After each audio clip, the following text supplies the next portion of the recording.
కుంభం వారికి కనుక చూసుకున్నట్లయితే మీకు గురువు పంచమ స్థానంలో వక్రించున్నాడు. ఆ వక్రగతి త్యాగం అనేది పోతుంది. 11 మార్చి నుంచి జూన్ 1వ తేదీ వరకు ఉంటాడు అక్కడ గురువు పంచమ స్థానంలో. దాని తర్వాత 6వ స్థానంలో వస్తాడు.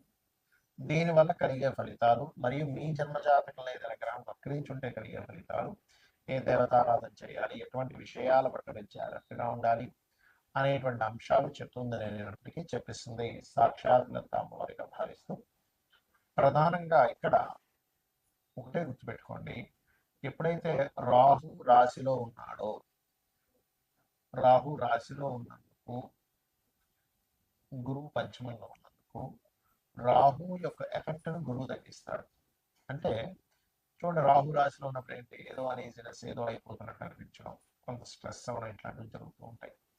కానీ అదే గురువు కనుక పంచమంలో ఉండి రాహు ఎప్పుడైతే వీక్షిస్తాడో, ఇది ఇచ్చేటువంటి రిజల్ట్స్ ఏమిటి అని చెప్పి చూసుకున్నట్లయితే ప్రధానంగా ఇది కొంచెం ఉన్న అపోహలు, కొంచెం అనీజీనెస్ తగ్గడము, ఇటువంటివన్నీ కూడా జరుగుతాయి, గుర్తుపెట్టుకోండి. అయితే మీకు ఏలినాడు శని జరుగుతుంది కాబట్టి 2వ స్థానంలో ఉన్నాడు కాబట్టి శని, ఈ శని మీద ఎప్పుడైతే గురువు దృష్టి పడుతుందో, ఉచ్చ స్థానంలో ఉండేటువంటి గురు దృష్టి, గతంలో ఎప్పటి నుంచో కాస్త ధనపరంగా, కుటుంబ పరంగా పడుతున్నటువంటి ఇబ్బంది ఇక్కడ నుంచి ఖచ్చితంగా అది కంట్రోల్ అవుతుంది, చాలా మటుకు తగ్గుతుంది, గుర్తుపెట్టుకోండి. అలాగే ఈ 6వ స్థానంలోకి గురువు వెళ్తున్నందుకు అది ఉద్యోగ అవకాశాలను ఇస్తుంది. ఉద్యోగం పరంగా ఎప్పటి నుంచో పడుతున్న ఇబ్బంది కూడా కొంతవరకు క్లియర్ అవ్వడం జరుగుతూ ఉంటుంది.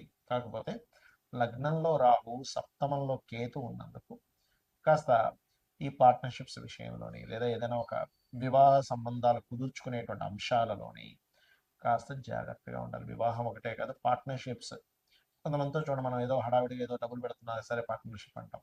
కానీ ఆ పార్ట్నర్ని ఎంపిక చేసుకునేటప్పుడు కేవలం మనం ధనం పెడుతున్నాడు కదా అనుకుంటాం, కానీ అలా కాదు. వాళ్ళ జాతకాలు కలవలేదు అనుకోండి, వాళ్ళకి ఆ బిజినెస్ కలిసి రావట్లేదు అనుకోండి, అది ఇబ్బందిని ఇస్తుంది.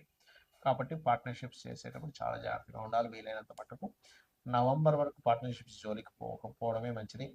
కాకపోతే మీరు ఎప్పుడైతే ఈ నవంబర్లో కేతు వచ్చి 6వ స్థానంలో చేరుతాడో, నవంబర్ నుంచి కాస్త మీరు ఎవరికైనా అప్పులు ఇవ్వడము, ధన విషయంలో అప్పు తీసుకునేటువంటి విషయాల్లో కాస్త జాగ్రత్తగా ఉండండి. మీరు నిత్యము కూడా శని రాహు కేతు గ్రహాల దగ్గర దీపారాధన చేయండి, చండీ వినండి, దక్షిణామూర్తి యొక్క ఆరాధన చేయండి, అనే విధాలు బాగుంటుంది. అయితే మీ యొక్క పర్సనల్ చార్ట్లో ఏదైనా ఒక గ్రహం వక్రించింది అనుకోండి, అసలు మనకి మొత్తం 9 గ్రహాలలో అంటే రవిచంద్రులు ఎప్పుడు వక్రించవు, రాహుకేతువులు ఎప్పుడు వక్రగతిలోనే ఉంటాయి. అయితే ప్రత్యేకంగా వక్రించేటువంటి గ్రహాలు ఏమిటి అని చెప్పి చూసుకున్నట్లయితే గురువు, శని, కుజుడు, బుధుడు, శుక్రుడు, ఈ 5 గ్రహాలు. మన పర్సనల్ చార్ట్లో వక్రగతి చెందిన గ్రహానికి నాడీ ఆస్ట్రాలజీలో, భృగునంద నాడీ ఆస్ట్రాలజీలో ఒక విశేషమైనటువంటి అర్థం చెప్పారు. దానికి ఏమిటది, గురువు వక్రించాడు ఉదాహరణకి అంటే జీవుడు తను ఉన్న ప్రదేశం నుంచి మారుతాడు ఒకటి. రెండవది, తను ఏ రాశిలో ఉండి వక్రించి ఏ రాశి వైపు వెళ్తున్నాడో దాన్ని బట్టి కూడా రిజల్ట్ ఉంటుంది. ఏ గ్రహాన్ని వదిలిపెట్టి ఇంకే గ్రహంలోకి వెళ్తున్నాడు అనే దాన్ని బట్టి కూడా రిజల్ట్ ఉంటుంది. అక్కడ ఒక శుభగ్రహం ఉండి వదిలిపెట్టి పాపగ్రహం వైపు వెళ్తే ఇతను ఉన్న ప్రదేశం మారడం వల్ల, లేకపోతే కొన్ని వదిలేయడం వల్ల చాలా ఇబ్బంది పడతాడని అర్థం. అలా కాకుండా అంటే ఎలా అంటే, ఇప్పుడు చూడండి, మనకి మంచి మనుషులు వదిలేసి అనవసరమైన దీంట్లో వెళ్తున్నాము అని చెప్పొచ్చు. ఏది శుభగ్రహంతో ఉన్నటువంటి గురువు వక్రించి పాపగ్రహం వైపు వెళ్తాయి. అలా కాకుండా పాపగ్రహంతో ఉన్నటువంటిది వదిలేసి శుభగ్రహం వైపు వెళ్తున్నాడు అనుకోండి, మీ లైఫ్లో ఖచ్చితంగా కొన్ని ఇబ్బందులు ఏవైతున్నాయో పోయి మళ్ళీ మంచి టైం వస్తుంది కూడా చెప్పొచ్చు. అయితే జూపిటర్ వక్రగతి అనేటువంటి పాస్ట్ లైఫ్ అని చెప్తుంది. ఏ గ్రహమైన వక్రగతి అంటే పూర్వజన్మల్లో కొన్ని దేవతా సంబంధించినటువంటివి, గురు సంబంధించినటువంటివి, అదేవిధంగా స్పిరిచువల్ రిలేటెడ్ సంబంధించినవి, గురువు సేవ సంబంధించినవి కొన్ని మీరు పెండింగ్లో ఉన్నారు, అవి మీరు తీర్చుకోవడానికి ఈ జన్మ ఎత్తారు అనేటువంటిది మీరు అర్థం చేసుకోవాలి. ఇక అంటే ఎవరికైనా గైడింగ్ చేయడం అనుకోండి, టీచింగ్ చేయడం అనుకోండి, ఇవన్నీ కూడా అనుకోండి. ఇక రెండవది, శని కనుక వక్రించాడు, ఇక్కడ కూడా మీరు, శని అంటే కర్మకారకుడు, ఉద్యోగానికి కారకుడు కాబట్టి ఈ ఉద్యోగానికి కారకుడైన శని మీ జన్మజాతకంలో ఏ రాశిలో ఉన్నాడు, నీచంలో ఉండి వక్రిస్తే అంటే మేషరాశిలో ఉండి వక్రిస్తే నీచత్వం పోయినట్టు, తులారాశిలో ఉండి వక్రిస్తే ఉచ్చత్వం పోయినట్టు అనమాట. కాబట్టి ఉచ్చ నీచ స్థానాల్లో ఉండేటువంటి గ్రహాలు వక్రించినప్పుడు అది రివర్స్ ఫలితాలు ఇస్తాయి. అలాగే మిగతా రాశుల్లో ఏ రాశిలో ఉండి వక్రించాడు, ఆ యొక్క తత్వాన్ని వదిలిపెట్టి పక్క తత్వాన్ని ఇది తీసుకోబోతుంది అనేటువంటిది మీరు అర్థం చేసుకోగలగాలి.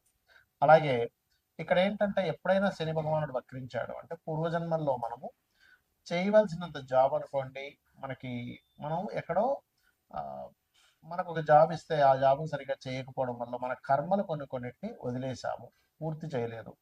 ఆ కర్మలు కంప్లీట్ చేయడానికి ఈ జన్మలో పుట్టాము. అందుకే ఎవరైనా శని వక్రించినప్పుడు అది ముఖ్యంగా డియోల్ సైన్ వెళ్ళినప్పుడు డియోల్ కారకుడితో కనెక్ట్ అవుతున్నప్పుడు రెండు రెండు జాబులు చేస్తారు. అది. ఇక మరొక విషయం ఏంటంటే ఇక్కడ ఉన్న ప్రదేశం నుంచి ఇతర ప్రదేశాలకు వెళ్తే వీళ్ళ యొక్క కెరీర్ బాగుంటుంది అనేటువంటి సంకేతం మీ జన్మజాతకంలో కనుక శని వక్రించాడంటే. ఇక కుజుడు వక్రించాడు, అది ఉండే కండిషన్ బట్టి.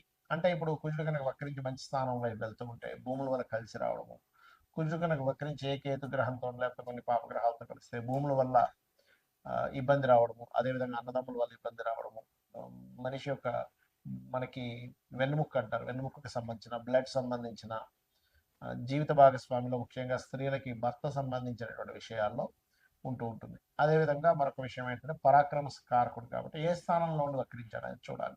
4లో ఉండి వక్రిస్తే 3లోకి వస్తున్నాడు కాబట్టి పరాక్రమం ఉంటుంది. అంటే ఇక్కడ ఏంటంటే అది ఎన్ని డిగ్రీల్లో ఉండి వక్రించింది, ఏ నక్షత్రంలో ఉండి వక్రించింది, ఏ రాశిలో ఉండి వక్రించింది, వక్రించిన తర్వాత ఏ గ్రహాలు అనేది కనెక్ట్ అవుతుంది అనేది ముఖ్యంగా చూడాలి వక్రించిన గ్రహం మూలంగా. అలాగే బుధుడు శుక్రుడు.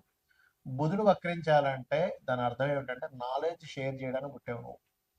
నీవు ఎంత నాలెడ్జ్ని షేర్ చేస్తూ ఉంటే లైఫ్లో అంత ఎదుగుతూ ఉంటావని దీని యొక్క అర్థం. అదేవిధంగా పూర్వజన్మల్లో కొన్ని రిలేషన్స్ పోగొట్టుకొని మరలా ఆ రిలేషన్స్ కనెక్టివిటీ కోసం ఈ జన్మ ఎత్తడం జరుగుతుంది. బికాజ్ ఆఫ్ బుధుడు ఇస్ రిలేషన్స్ కారకుడు. ఇది ప్రధానంగా గుర్తుపెట్టుకోవాలి. ఇక శుక్రగ్రహం ఎప్పుడైనా సరే గుర్తుపెట్టుకోండి, శుక్రుడు భార్యాకారకుడు, ధనకారకుడు. కాబట్టి ధనము ఉన్న ప్రదేశం నుంచి ఇతర ప్రదేశాలకు వెళ్ళడం వల్ల వస్తుందని చెప్పొచ్చు. లేదా ఇతర ప్రదేశాలకి వెళ్ళినప్పుడు కొంతమందికి ఇబ్బంది జరుగుతుంది. ఎప్పుడంటే పక్క రాశుల్లో కనుక అది వక్రించిన రాశి, అంటే ఉదాహరణకి మేషంలో వక్రించాడు, మీనంలోకి వెళ్తున్నాడు, ఉచ్చస్థానం వైపు వెళ్తున్నాడు. అలా కాకుండా మీనంలో ఉచ్చస్థానంలో వక్రించాడు, ఉచ్చస్థానం పోగొట్టుకుంటుంది. అదేవిధంగా ఏ రాశిలో అయినా శుక్రుడు వక్రించినప్పుడు ఆ వెనక రాశిలో ఉండే ప్లానెట్ ఏమిటి, ఆ వెనక రాశిలో ఉండే ప్లానెట్ యొక్క స్థితి ఎలా ఉంది కూడా చూసుకోవాలి. ఇక మీరు ఈ గ్రహాలు వక్రించినప్పుడు దానికి సంబంధించిన అంటే కొంతమందికి స్త్రీలతో, ఇప్పుడు శుక్రుడు అనుకోండి, స్త్రీలకు చేయాల్సిన కొన్ని బ్యాలెన్స్ ఉండిపోయాయి. అంటే చెల్లి అనుకోండి, భార్య అనుకోండి. అదేవిధంగా అందుకే కొంతమంది సప్తమంలో కనుక తన శుక్రుడు వక్రిస్తే జీవిత భాగస్వామి దూరంగా వెళ్ళడం, జీవిత భాగస్వామితో ఏదో కారణం చేత దూరంగా ఉండడం కూడా జరుగుతుంది లగ్న సప్తమాల్లో వక్రించినప్పుడు. ఇక ఇవన్నీ ఒక ఎత్తు అయితే మీ పర్సనల్ చార్ట్లో మనం గోచార ఫలితాలు ఎలా అయితే చెప్పుకుంటాం, పర్సనల్ చార్ట్లో ఉండేటువంటి లగ్నం నుంచి 12 భావాధిపతులు ఎలా ఉన్నాయో చూసుకోవాలి. అంతేగాని ఎల్నాడు శని వల్లే నాకు ఇబ్బంది వస్తుంది, కాల్సపు దోషం వల్ల ఇలా వస్తుంది అని అనుకోవడం కాదు. ఇవి చూసుకుంటూ మీకు సరే మీ జాతకం తెలుగుతుంది రెగ్యులర్గా రోజు లలితా సహస్రనామాల యొక్క శ్రవణం కానీ పఠనం కానీ చేయండి. ఖచ్చితంగా మీకు బాగుంటుంది. శ్రీమాత్రే నమః.